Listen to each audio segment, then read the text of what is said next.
اللہ تبارک و تعالی کا کلام قرآن کریم دنیا کے اندر پوری انسانیت، تمام جنات و انسان کی رہبری اور رہنمائی کے لیے نازل ہوا ہے۔ دہلی جانا ہو، چندی گڑھ جانا ہو، دہرادون جانا ہو، XYZ پورے ملک میں کہیں بھی آپ کو سفر کرنا ہو تو آپ جہاں آپ کو معلومات نہیں ہوتی ہے وہاں پر میپ کا استعمال کرتے ہیں، میپ کو یوز کرتے ہیں۔ حفظ قرآن کریم یہ سب حافظ ہوتے ہیں، اور مع تجوید و قرات پڑھنے والے یہ قاری ہوتے ہیں، اور علوم تفسیر کو جاننے والے علماء کرام ہوتے ہیں۔ البتہ قرآن کریم کی تفسیر کے مطالعے میں اس میں عوام کو احتیاط لازم ہے۔ بسم اللہ الرحمن الرحیم۔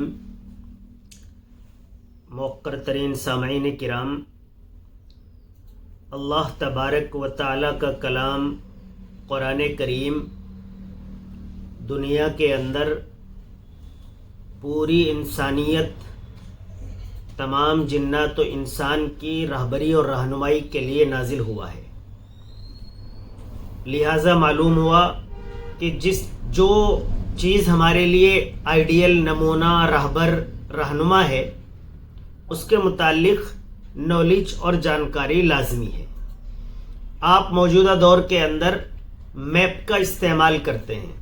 دہلی جانا ہو، چندی گڑھ جانا ہو، دہرادون جانا ہو، XYZ پورے ملک میں کہیں بھی آپ کو سفر کرنا ہو تو آپ جہاں آپ کو معلومات نہیں ہوتی ہے وہاں پر میپ کا استعمال کرتے ہیں، میپ کو یوز کرتے ہیں۔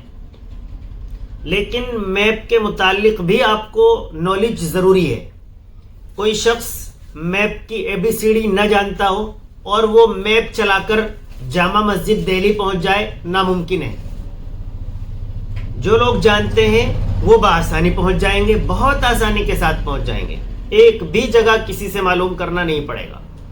لہٰذا معلوم ہوا کہ قرآن بھی ہمارے لیے دنیا و آخرت کی کامیابی کے لیے ایک میپ ہے، لہٰذا اس کی جانکاری اور نالج لازمی اور ضروری ہے۔ آپ بخوبی جانتے ہیں کہ حفظ قرآن کریم یہ سب حافظ ہوتے ہیں، اور مع تجوید و قرات پڑھنے والے یہ قاری ہوتے ہیں، اور علوم تفسیر کو جاننے والے علماء کرام ہوتے ہیں۔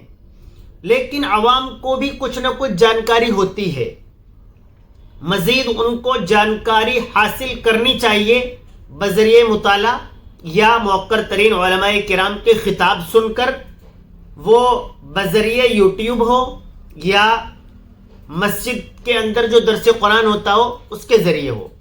البتہ قرآن کریم کی تفسیر کے مطالعے میں اس میں عوام کو احتیاط لازم ہے کہ وہ اس سے مطالعہ کریں اور پھر خود بخود اس سے مسائل اخذ کر کے بیان کرنے لگیں، وہ کہنے لگیں کہ فلاں تفسیر تو یہ کہہ رہی ہے، یہ عوام کو اس کا حق حاصل نہیں ہے۔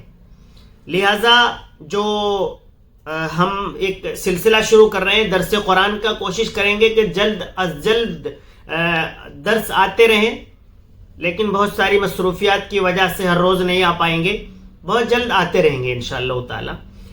آج کے درس قرآن کے اندر بسم اللہ الرحمن الرحیم، الف لام میم ذالک الکتاب لا ریب فیہ ھدی للمتقین۔ اللہ تبارک و تعالی نے اس آیت کے اندر ارشاد فرمایا کہ یہ کتاب ہے جس کے اندر کوئی شک و شبہ نہیں ہے، اور یہ متقی پرہیزگاروں کے لیے ہدایت والی کتاب ہے۔ اللہ تبارک و تعالی نے قرآن کریم کے اندر مختلف مقامات پر اور الگ الگ جگہوں پر بہت ساری چیزوں کو بیان فرمایا ہے۔ قرآن کریم دنیا کی واحد کتاب ہے جو تقریباً 1450 سال قبل دنیا کے اندر نازل ہوئی، جب کچھ بھی نہیں تھا تب بھی راہبری کر رہی تھی۔ آج زمانہ بہت آگے بڑھ چکا ہے، آج بھی راہبری کر رہا ہے، اور ہزاروں سال یہ دنیا باقی رہے، اپڈیٹ ہوتی رہے، قرآن کبھی اپڈیٹ نہیں مانگے گا اور اسی طریقے پر راہبری کرتا رہے گا۔ تو اللہ تبارک و تعالیٰ نے کتاب کے بارے میں فرمایا کہ اس میں کوئی شک نہیں ہے اور متقی پرہیزگاروں کے لیے اس میں ہدایت ہے۔ اس میں الف لام میم یہ مختلف مقامات پر پورے قرآن کریم کے اندر تقریباً 29 جگہ پر یہ الفاظ آئے ہیں۔ ان کو حروف مقطعات کہا جاتا ہے۔ ان حروف کے معانی کے بارے میں کسی کو معلوم نہیں ہے۔ اکثر علماء کرام کا یہی قول ہے کہ ان کے معانی، مطلب، مفہوم نبی کریم صلی اللہ علیہ وسلم نے ہم کو، امت کو نہیں بتایا ہے۔ اللہ تبارک و تعالیٰ نے نبی کریم صلی اللہ علیہ وسلم کو بتایا ہو یہ ایک الگ چیز ہے، لیکن حضرات صحابہ کرام رضوان اللہ عنہم اجمعین نے نہ اس پر بہت زیادہ قرید بھی نہیں کیا ہے کہ نہیں اس کے معنی معلوم ہونے چاہیے۔ کیوں؟ کیونکہ ہمیں قرآن کریم پر ایمان لانا فرض ہے، اس کے ایک ایک لفظ پر ایمان لانا فرض ہے۔ تو ہم قرآن کریم کے ان الفاظ پر بھی ایمان اور یقین رکھتے ہیں، البتہ اس کے معنی و مفہوم، مطلب اللہ تبارک و تعالیٰ کو اس کا علم ہے۔ قرآن کریم کے اندر کوئی شک شبہ نہیں ہے۔ انسان جو کتابیں لکھتا ہے اس میں کوئی شک و شبے کی گنجائش ہو سکتی ہے، اس میں اشکال ہو سکتا ہے، اس میں کوئی دوسرا امام، کوئی دوسرا عالم، کوئی دوسرا بہت زیادہ نالج رکھنے والا سوال کر سکتا ہے کہ یہ بات ایسے نہیں، ایسے ہو سکتی ہے یا ایسے ہے، لیکن قرآن کریم کے اندر کوئی شک نہیں ہے۔ پہلی آیت کے اندر یہ بات اللہ تبارک و تعالیٰ نے واضح فرما دی، کیونکہ یہ کتاب قرآن کریم اللہ تبارک و تعالیٰ کا کلام ہے، تو اللہ تبارک و تعالیٰ کے کلام میں شک و شبے کی گنجائش کا کوئی مطلب نہیں بنتا ہے۔ شک و شبہ کی دو وجوہات ہو سکتی ہیں، یا تو کلام میں غلطی ہو، یا جو اس کو پڑھ رہا ہے اس کے اندر ہی غلطی اور کوئی معاملہ بھرا ہوا ہو۔ تو ان دو میں سے پہلی یعنی قرآن کریم کے اندر تو کوئی غلطی ہے ہی نہیں، البتہ جو پڑھنے والا ہے وہ مختلف ہو سکتے ہیں۔ آپ اسی پانی کو آپ پیئیں گے تو آپ کو وہ میٹھا معلوم ہوگا، آپ کی اس سے پیاس بجھ جائے گی، آپ کو اچھا لگے گا۔ اسی پانی کو بخار زدہ شخص پیے گا تو وہ اس کو اس کے بخار کی وجہ سے کڑوا معلوم ہوگا۔ تو اسی طریقے پر قرآن کریم ہے، اسے کوئی پڑھنے والا اگر خود ہی غلط ہے تو پھر وہ اس میں کمی نکال سکتا ہے اور کمی محسوس کر سکتا ہے۔ قرآن کریم تمام انسانوں کے لیے راہبر اور رہنما بن کر آیا ہے۔ قرآن کریم تمام انسانوں کے لیے ہدایت بن کر آیا ہے۔ اللہ تبارک و تعالیٰ نے اسے کسی حلقے کے لیے نازل نہیں فرمایا، کسی علاقے کے لیے نازل نہیں فرمایا، صرف کسی ایک زبان کے جاننے والوں کے لیے نازل نہیں فرمایا، صرف کسی ایک مذہب کے ماننے والوں کے لیے نازل نہیں فرمایا، بلکہ قرآن کریم تمام انسانوں کے لیے راہبر اور رہنما بن کر آیا ہے۔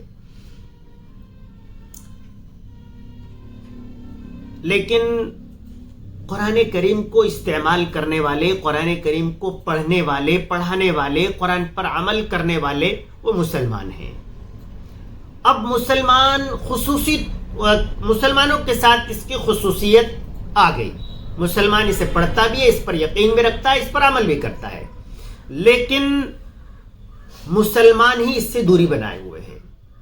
قرآن کریم کے بارے میں ہم یہ کہیں کہ وہ غیر مسلم کیوں نہیں پڑھتا ہے تو یہ بات بظاہر بے جا معلوم ہوتی ہے۔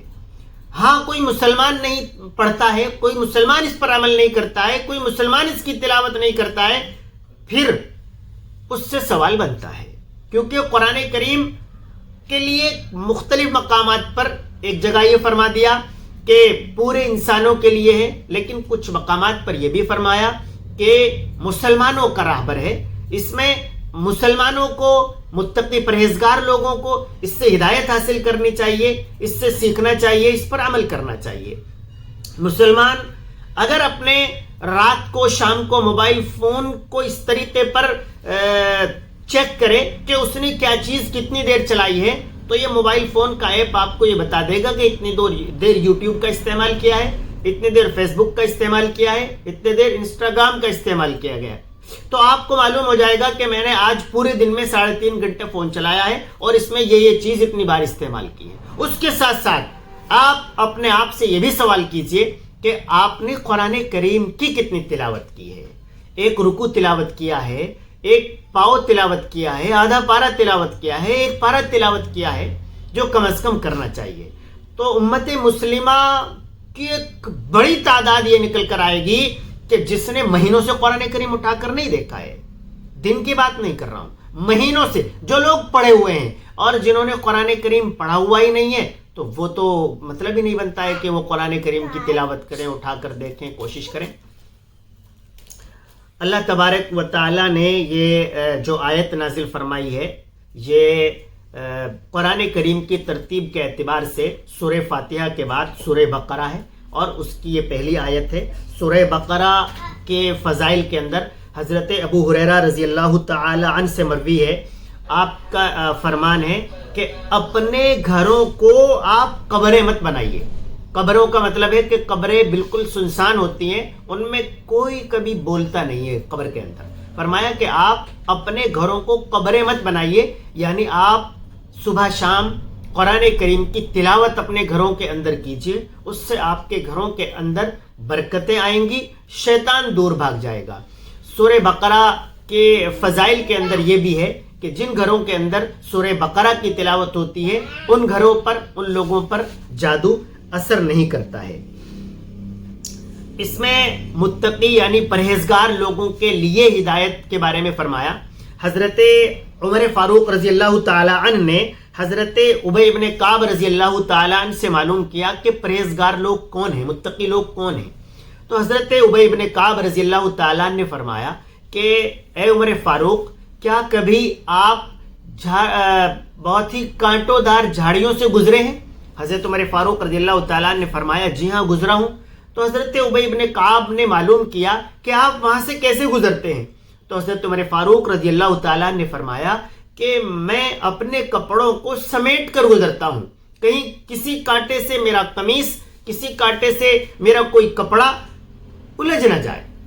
تو حضرت ابی ابن کعب رضی اللہ تعالیٰ نے فرمایا کہ متقی لوگ وہی ہیں جو دنیا کے اندر اپنے دامن کو تمام گناہوں سے اسی طریقے پر بچا کر نکل جائے جس طریقے پر ایک انسان کانٹوں والی جھاڑیوں سے اپنے کپڑوں کو بچا کر نکل جاتا ہے۔ بہت شکریہ آپ حضرات نے یہ درس قرآن انشاءاللہ تعالی، اللہ تبارک و تعالی سے دعا ہے آپ بھی دعا کریں کہ جاری رہے۔